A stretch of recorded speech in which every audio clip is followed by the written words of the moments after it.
ನಮಸ್ಕಾರ ಸ್ನೇಹಿತರೆ, ನಮ್ಮ ನಂಬಿಕೆಗೆ ಸ್ವಾಗತ ಸುಸ್ವಾಗತ. ಸ್ನೇಹಿತರೆ, ಧರ್ಮಸ್ಥಳ ಈ ಹೆಸರಲ್ಲೇ ಅದೊಂದು ಶಕ್ತಿಯಂತೂ ಇದ್ದೇ ಇದೆ. ಇಲ್ಲಿ ನಡೆದಿರುವ ಅಪರಾಧ ಕೃತ್ಯಗಳು, ಭೀಭತ್ಸ ಪ್ರಕರಣಗಳು ಎಲ್ಲವನ್ನೂ ಬದಿಗೊತ್ತಿದ್ರೆ ಆ ಹೆಸರು ಕೇವಲ ಹೆಸರಲ್ಲ, ಅದೊಂದು ನಂಬಿಕೆಯ ಉಸಿರು. ಜಾತಿ ಧರ್ಮಗಳಿಗೂ ಮೀರಿದ ಪರಮೋನ್ನತ ಸ್ಥಳವದು. ಕುಡುಮ ಎಂದು ಕರೆಯಲ್ಪಡುತ್ತಿದ್ದ ನ್ಯಾಯವೆತ್ತ ಊರು ಸುಮಾರು 800 ವರ್ಷಗಳಿಗೂ ಪುರಾತನ ಐತಿಹ್ಯವನ್ನ ಹೊಂದಿದೆ. ಮಾತ್ರವಲ್ಲ, ಇಂದಿಗೂ ಇಲ್ಲಿನ ಮೂಲ ನಿವಾಸಿಗಳು ಯಾರು ಅನ್ನೋದರ ಕುರಿತು ನಾನಾ ಅಭಿಪ್ರಾಯಗಳು ಹರಿದಾಡುತ್ತಿವೆ. ರಾಜಾದಿರಾಜರ ಕಾಲದಿಂದಿಳಿದು ಈ ಸ್ಥಳ ಪುಣ್ಯಕ್ಷೇತ್ರವೆಂದೇ ಖ್ಯಾತವಾಗಿರೋದು ಗಮನಿಸಬೇಕಾದ ಮತ್ತೊಂದು ಅಂಶ. ಈ ಧರ್ಮಸ್ಥಳದ ಮೂಲದವರು ಅಂದ್ರೆ ಮಂಗಳೂರಿನ ಕದಳಿವನ ಅಂದರೆ ಈಗಿನ ಕದ್ರಿ ಎಂಬಲ್ಲಿ ನೆಲೆಸಿ ಇಲ್ಲಿ ಮಂಜುನಾಥೇಶ್ವರನನ್ನ ಪ್ರತಿಷ್ಠಿಸಿದರು ಎಂಬ ಪ್ರತೀತಿ ಇದೆ. ಧರ್ಮಸ್ಥಳವು ಮೊದಲಿನಿಂದಲೂ ಜೈನ ಧರ್ಮ ಮತ್ತು ಶೈವ ಪರಂಪರೆಗಳ ಕೂಡು ಪ್ರತಿರೂಪವಾಗಿದೆ. ಇಲ್ಲಿ ಸರ್ವಧರ್ಮ ಸಹಿಷ್ಣುತೆಗೆ ಹೆಚ್ಚಿನ ಮಹತ್ವವಿದೆ. ಪ್ರಾಚೀನ ಕಾಲದಲ್ಲಿ ಧರ್ಮಸ್ಥಳದ ಮೂಲದವರಲ್ಲಿ ಕೆಲವರು ಧಾರ್ಮಿಕ ಹಾಗೂ ಧರ್ಮದ ಪ್ರಚಾರದ ಉದ್ದೇಶದಿಂದ ತಾವುಳ್ಳ ಹಳ್ಳಿ ಪ್ರದೇಶಗಳಿಂದ ಹೊರಟು ಬೇರೆ ಬೇರೆ ಪುಣ್ಯಕ್ಷೇತ್ರಗಳಿಗೆ ತೆರಳುತ್ತಿದ್ದರು ಎಂಬ ಉಲ್ಲೇಖ ಸಿಗುತ್ತೆ. ಅಷ್ಟಕ್ಕೂ ಧರ್ಮಸ್ಥಳದ ಐತಿಹ್ಯವೊಮ್ಮೆ ಕೆಣಕಿದಾಗ ನಮಗೆ ಕಾಣಸಿಗುವ ಕುರುಹುಗಳು ಏನ್ ಹೇಳುತ್ತವೆ. ಅಲ್ಲದೆ ಧರ್ಮಸ್ಥಳ ಈ ಹಿಂದೆ ಅಂದ್ರೆ ಸುಮಾರು 1000 ವರ್ಷಗಳಿಗೂ ಮುನ್ನ ಏನೆಲ್ಲ ಬದಲಾವಣೆಯಾಗಿತ್ತು, ಹೇಗೆಲ್ಲ ಮಾರ್ಪಾಡುಗೊಂಡಿತ್ತು ಅನ್ನೋದನ್ನ ಇಂದಿನ ಸಂಚಿಕೆಯಲ್ಲಿ ನೋಡೋಣ. ಅದಕ್ಕೂ ಮುನ್ನ ನಮ್ಮ ನಂಬಿಕೆಗೆ ನಿಮ್ಮ ಬೆಂಬಲವಿರಲಿ. ಸ್ನೇಹಿತರೆ, ಧರ್ಮಸ್ಥಳ ಮತ್ತು ಕದ್ರಿಯ ನಡುವೆ ಪೌರಾಣಿಕ ಹಾಗೂ ಧಾರ್ಮಿಕ ಸಂಬಂಧವಿದೆ. ಶೈವ ಮತ್ತು ಬೌದ್ಧ ಸಂಸ್ಕೃತಿಯ ಸಂಯೋಜನೆ ದಕ್ಷಿಣ ಕನ್ನಡದ ಈ ಭಾಗದಲ್ಲಿ ನೆಲೆಯೂರಿದೆ. ತಾನೂ ಈ ಶಕ್ತಿ ದೇವತೆಗಳು ಪೂಜಿಸಲ್ಪಡುತ್ತಿರುವ ಈ ದೇವಾಲಯಗಳು ಸಂಸ್ಕೃತಿ, ಶ್ರದ್ಧೆ, ಪರಂಪರೆಗಳ ಸಂಕೇತಗಳಾಗಿ ಉಳಿದಿವೆ. ಇದರಿಂದ ಧರ್ಮಸ್ಥಳದ ಮೂಲಿಗರ ಪಾತ್ರ ಕೇವಲ ಸ್ಥಳೀಯ ಧಾರ್ಮಿಕ ಚಟುವಟಿಕೆಗಳಲ್ಲ, ದಕ್ಷಿಣ ಕರ್ನಾಟಕದ ಸಂಸ್ಕೃತಿ ರೂಪುಗೊಳ್ಳುವಲ್ಲಿ ಸಹ ಪ್ರಮುಖವಾಗಿದೆ. ಪೂಜಾ ವಿಧಿವಿಧಾನಗಳು ಮಾಧ್ವ, ಶೈವ, ಬ್ರಾಹ್ಮಣ ಅಂದ್ರೆ ಶಿವಳ್ಳಿ ಬ್ರಾಹ್ಮಣರಿಂದ ನಡೆಯುತ್ತವೆ. ಇದರಿಂದ ಹಿಂದೂ ಮತ್ತು ಜೈನ ಸಂಸ್ಕೃತಿಯ ಮಿಶ್ರಣವಿದೆ. ಈ ವ್ಯವಸ್ಥೆಯು ಎರಡು ಭಿನ್ನ ಧಾರ್ಮಿಕ ಪರಂಪರೆಗಳ ನಡುವೆ ಸಹಬಾಳ್ವೆ, ಶ್ರದ್ಧೆ ಮತ್ತು ಸಹಿಷ್ಣುತೆಯ ಜೀವಂತ ಉದಾಹರಣೆ. ಶಿವಳ್ಳಿ ಬ್ರಾಹ್ಮಣರು ಅಂದರೆ ಮಾಧ್ವ ಶೈವ ಬ್ರಾಹ್ಮಣರು ದೇವಾಲಯದಲ್ಲಿ ನಿತ್ಯ ಪೂಜೆ, ಹೋಮ, ಹವನ, ವೈದಿಕ ಆಚರಣೆಗಳನ್ನು ನಿರ್ವಹಿಸುತ್ತಾರೆ. ಇದನ್ನು ಜೈನ ಧರ್ಮದ ಗೌಡ ಸರಸ್ವತ ಬಂಟ ಸಮುದಾಯದ ಹೆಗ್ಗಡೆ ಕುಟುಂಬದವರು ಪಾಲಿಸುತ್ತಿದ್ದಾರೆ. ಅವರು ದೇವಾಲಯದ ಆಡಳಿತ ಹಾಗೂ ಧರ್ಮದ ಸೇವೆಯನ್ನು ಮಾಡುತ್ತಾರೆ, ಆದರೆ ಪೂಜಾ ಕರ್ತವ್ಯವಲ್ಲ. ಈಗಲೂ ಧರ್ಮಸ್ಥಳದಲ್ಲಿ ದೇವಳಕ್ಕೆ ಸಂಬಂಧಿಸಿದ 4 ಹೆಗ್ಗಡೆಗಳಿದ್ದಾರೆ. ಮುಖ್ಯ ಜೈನ ಹೆಗ್ಗಡೆ ಧರ್ಮಸ್ಥಳದ ಶ್ರೇಣಿಯ ಪ್ರಮುಖ ನಿರ್ಧಾರಗಳನ್ನು ಮಾಡುತ್ತಾರೆ. ಧರ್ಮಸ್ಥಳದ ಪರಂಪರೆಯುಳ್ಳ ಧರ್ಮಾಧಿಕಾರಿಗಳು ಮುಖ್ಯ ನಿರ್ಧಾರಗಳು, ಧರ್ಮೋಪದೇಶ, ಧಾರ್ಮಿಕ ಉತ್ಸವಗಳು ಮತ್ತು ಸಾಮಾಜಿಕ ಯೋಜನೆಗಳನ್ನು ರೂಪಿಸುವ ಪ್ರಮುಖರು. ದೇವಸ್ಥಾನದ ಸಮಗ್ರ ಮಾರ್ಗದರ್ಶನ ಮತ್ತು ಆಡಳಿತವನ್ನು ನೋಡಿಕೊಳ್ಳುತ್ತಾರೆ. ಸ್ಥಾನಿಕ ಹೆಗ್ಗಡೆ.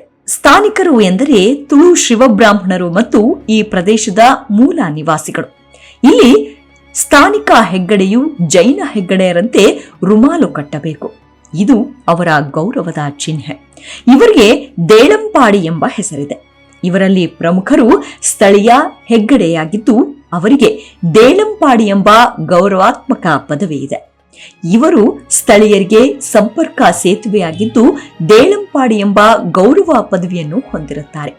ಸ್ಥಳೀಯ ಹಾಗೂ ಗ್ರಾಮೀಣ ಜನರೊಂದಿಗೆ ನೇರ ಸಂಪರ್ಕ ಹೊಂದಿರುತ್ತಾರೆ. ಜನರ ದೈನಂದಿನ ಸಮಸ್ಯೆಗಳಿಗೆ ನ್ಯಾಯ ಒದಗಿಸುವ ಸಮರಸ ಸಭೆಗಳ ನೇತೃತ್ವ ವಹಿಸುತ್ತಾರೆ. ಸ್ಥಳೀಯರ ನಾಯಕತ್ವ ಒದಗಿಸುತ್ತಾರೆ. ಇನ್ನು 3ನೇದು ಶಿವಳ್ಳಿ ಬ್ರಾಹ್ಮಣ ಅರ್ಚಕರು. ಧರ್ಮಸ್ಥಳದಲ್ಲಿ ದೇವರ ಪೂಜೆ, ಹೋಮ, ಹವನ, ದಿನಚರಿ, ಸಂಧ್ಯಾ ವಂದನೆ, ಉತ್ಸವಗಳ ಪೂಜೆ ಮೊದಲಾದ ಆಗಮಿಕ ವಿಧಿವಿಧಾನಗಳನ್ನು ನಿರ್ವಹಿಸುವ ಅರ್ಚಕರು ಆಗಿದ್ದಾರೆ. ಇವರು ಮಾಧ್ವ ಸಂಪ್ರದಾಯದ ವೈಷ್ಣವ ಬ್ರಾಹ್ಮಣರು. ಶ್ರೀ ಮಧ್ವಾಚಾರ್ಯರ ತತ್ವವನ್ನ ಅನುಸರಿಸುತ್ತಾರೆ. ಇವರ ಪೂಜಾ ಪದ್ಧತಿ ವೇದ ಮತ್ತು ತಂತ್ರಶಾಸ್ತ್ರದ ಆಧಾರಿತವಾಗಿರುತ್ತದೆ. ಧರ್ಮಸ್ಥಳದ ಶ್ರೀ ಮಂಜುನಾಥೇಶ್ವರ ಸ್ವಾಮಿ ದೇವಾಲಯದಲ್ಲಿ ದಿನನಿತ್ಯದ ಪೂಜೆಗಳು ಹಾಗೂ ವಿಶೇಷ ಪೂಜಾ ಕಾರ್ಯಕ್ರಮಗಳನ್ನ ಇವರೇ ನಡೆಸುತ್ತಾರೆ. ಈ ಮೂಲಕ ಧರ್ಮಸ್ಥಳದಲ್ಲಿ ಜೈನ ಆಡಳಿತ ಮತ್ತು ಹಿಂದೂ ಪೂಜಾ ಪದ್ಧತಿಯ ಒಂದು ಅಪೂರ್ವ ಸಂಯೋಜನೆಯು ನೆಲೆಸಿರುತ್ತದೆ. ಇವರು ಆಧ್ಯಾತ್ಮಿಕ ಶುದ್ಧತೆ, ಶಿಸ್ತಿನ ಜೀವನ ಶೈಲಿ ಮತ್ತು ತಪಸ್ಸುಮಯ ಸೇವೆಗೆ ಪ್ರಸಿದ್ಧರಾಗಿದ್ದಾರೆ. ಇನ್ನು 4ನೆಯವರು ಬಂಟ ಸಮುದಾಯದ ಪ್ರತಿನಿಧಿ. ಬಂಟ ಸಮುದಾಯದ ಪ್ರತಿನಿಧಿಗಳು ಧರ್ಮಸ್ಥಳದ ದೈನಂದಿನ ನಿರ್ವಹಣೆಯಲ್ಲಿ ಮಹತ್ವದ ಪಾತ್ರ ವಹಿಸುತ್ತಾರೆ. ಬಂಟರು ಶಕ್ತಿಶಾಲಿ ತುಳುವ ಬಂಟ ಸಮುದಾಯದವರು.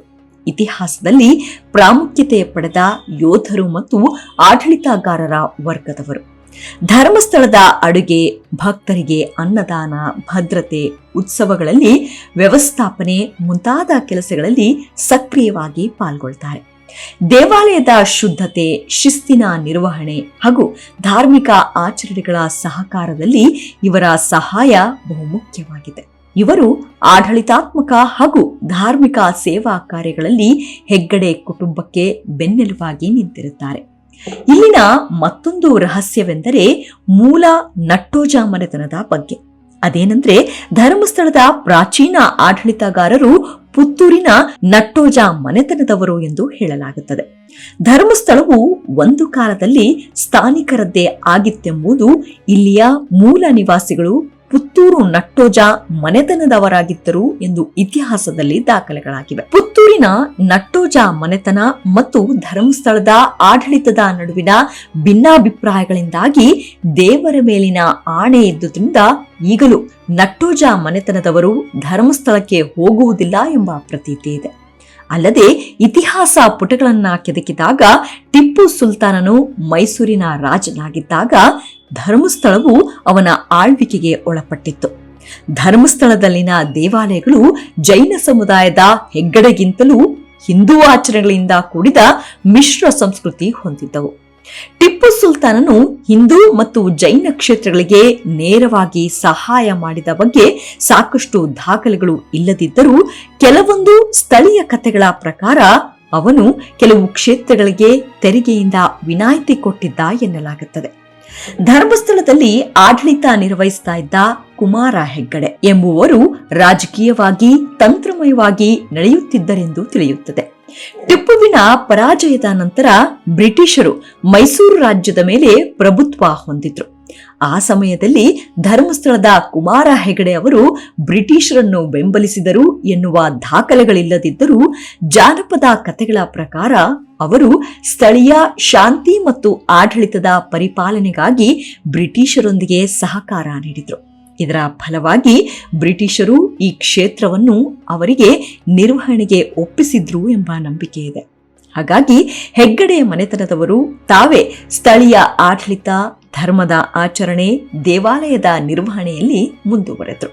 ಅಲ್ಲದೆ ಆ ಹೊತ್ತಿಗೆ ಇಲ್ಲಿನ ದೇವಾಲಯದ ಪೂಜೆ ಪುನಸ್ಕಾರಕ್ಕೆ ಉತ್ತರ ಭಾರತದಿಂದ ಬಂದಿದ್ದ ಅಹಿಶ್ಚತ್ರ ಬ್ರಾಹ್ಮಣರು ಕಾರ್ಯನಿರ್ವಹಿಸ್ತಾ ಇದ್ರು. ಆದ್ರೆ ಇದರಿಂದ ಸ್ಥಾನಿಕ ತುಳು ಬ್ರಾಹ್ಮಣರ ನಡುವೆ ಒಳಗೊಳಗೆ ಸಂಘರ್ಷಗಳು ನಡೆಯುತ್ತವೆ ಇತ್ತು ಅನ್ನೋದು ಇತಿಹಾಸ ಹೇಳುತ್ತೆ. ತದನಂತರದಲ್ಲಿ ಶಿವಳ್ಳಿ ಬ್ರಾಹ್ಮಣರು ಪೂಜಾ ವಿಧಿಗಳನ್ನ ನಡೆಸಲು ಅವಕಾಶ ಪಡೆದರು. ಇವರು ಮಾಧ್ವ ಸಂಪ್ರದಾಯ ಅನುಯಾಯಿಗಳು. ಮಂಜುನಾಥೇಶ್ವರನ ಸಾಂಪ್ರದಾಯಿಕ ಪೂಜೆ ನಡೆಸುವ ಹಕ್ಕುದಾರಕರು, ವೇದ ಮತ್ತು ಶಾಸ್ತ್ರ ಪಾರಂಗತರಾಗಿದ್ದವರು. ಆದರೆ ಹಬ್ಬ ಹರಿದಿನಗಳಲ್ಲಿ, ಪ್ರಮುಖ ಧಾರ್ಮಿಕ ಹಬ್ಬಗಳಲ್ಲಿ ಸ್ಥಾನಿಕರಿಗೆ ಅಂದ್ರೆ ತುಳು ಬ್ರಾಹ್ಮಣರು ಎತ್ತಿನ ಸೇವೆ ಮತ್ತು ದೈವ ಸೇವೆ ಸೇರಿದ ಕೆಲಸ ಮಾತ್ರ ಉಳಿಯಿತು ಎಂಬ ಕಥೆಯೂ ಇದೆ. ಇಂದಿಗೂ ಆ ಪದ್ಧತಿ ನಡೆದುಕೊಂಡು ಬರ್ತಿದೆ. ಅದರಲ್ಲಿ ಅಡ್ಡ, ನೀಟ, ಪಂಜ ಎಂಬ ಪದಗಳು ಇಲ್ಲಿ ತಾರತಮ್ಯವನ್ನ ತೋರಿಸುತ್ತದೆ. ಇದು ಸ್ಥಳೀಯ ಬ್ರಾಹ್ಮಣರ ಅಂತರ ಸಂಘರ್ಷದಿಂದ ಉಂಟಾದ ಪದ್ಧತಿ ಎಂಬ ಅಭಿಪ್ರಾಯವೂ ಇದೆ. ಅದೇನೇ ಇರಲಿ, ಆಡಳಿತ ಬದಲಾಗಬಹುದು, ಆದ್ರೆ ನ್ಯಾಯದ ಹಕ್ಕು ಶಾಶ್ವತ. ಅಧಿಕಾರಿಗಳು ಬದಲಾಗಬಹುದು, ಆದ್ರೆ ಸತ್ಯದ ಮೌಲ್ಯ ಯಾವಾಗಲೂ ಉಳಿಯುತ್ತದೆ. ಕಾಲ ಬದಲಾಗಬಹುದು, ಆದರೆ ಧರ್ಮದ ಶುದ್ಧ ತತ್ವಗಳು ಯಾವಾಗಲೂ ಅಚಲ. ಪ್ರಪಂಚದಲ್ಲಿ ಎಲ್ಲವೂ ಬದಲಾಗುತ್ತದೆ, ಆದರೆ ಧರ್ಮವೊಂದು ಶಾಶ್ವತ. ಯಾರು ಧರ್ಮವನ್ನು ರಕ್ಷಣೆ ಮಾಡುತ್ತಾರೆ ಅವರಿಗೆ ಧರ್ಮವೇ ರಕ್ಷಣೆ ಮಾಡುತ್ತದೆ. ಶರಣಾಗತಿ ನಮ್ಮ ಧರ್ಮ. ಶ್ರೀ ಮಂಜುನಾಥ ಸ್ವಾಮಿ ಸರ್ವರಿಗೂ ಒಳ್ಳೆಯದನ್ನೇ ಮಾಡಲಿ. ಅಲ್ಲಿಯವರೆಗೂ ನಿಮ್ಮ ಆರೋಗ್ಯದ ಕಡೆ ಗಮನವಿರಲಿ. Take care. ನಮಸ್ಕಾರ.